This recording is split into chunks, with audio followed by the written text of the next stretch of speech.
The word jihad is mentioned in the Quran about 41 times. The words mercy, peace, and compassion are mentioned about 355 times. Yes, come in. Come on in, Riaz. Sit down, please. Contrary to popular belief in most Western cultures, Islam is a religion that preaches peace and tolerance. Yes, Patricia. If Islam truly is a religion that preaches peace, then how come the world's most troubled spots, the West Bank, Afghanistan, Pakistan, Iraq, they're all plagued with Islamic terrorism? Well, that depends on your definition of terrorism. Some might argue that the U.S. invasions of countries like Iraq and Afghanistan are also acts of terrorism. No, those were acts of war to get rid of despotic regimes. Or a means of getting at a country's oil. Conspiracy theories. Well, Yeah? Yes, please. Go ahead, Riaz. Mr. Khan is right.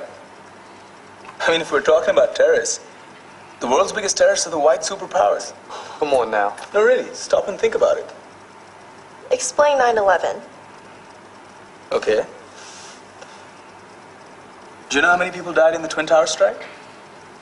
Around 3,000. And do you have any idea how many people died in the bombing of Afghanistan? Take a wild guess. More than 15,000 people died. And that's just conservative figures. About 50,000 tons of explosives were dropped on innocent civilians. Men, women, children. Yeah, but that was because of the Taliban.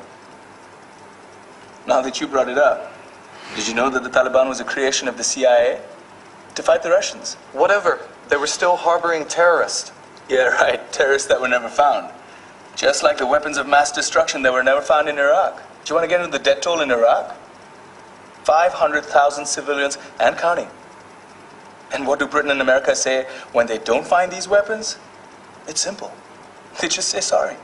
And still refuse to relinquish control of these countries. What are you trying to say? What I'm trying to say is that just because you're American, wear a fancy suit, and call yourself the president, doesn't make you any less of a terrorist.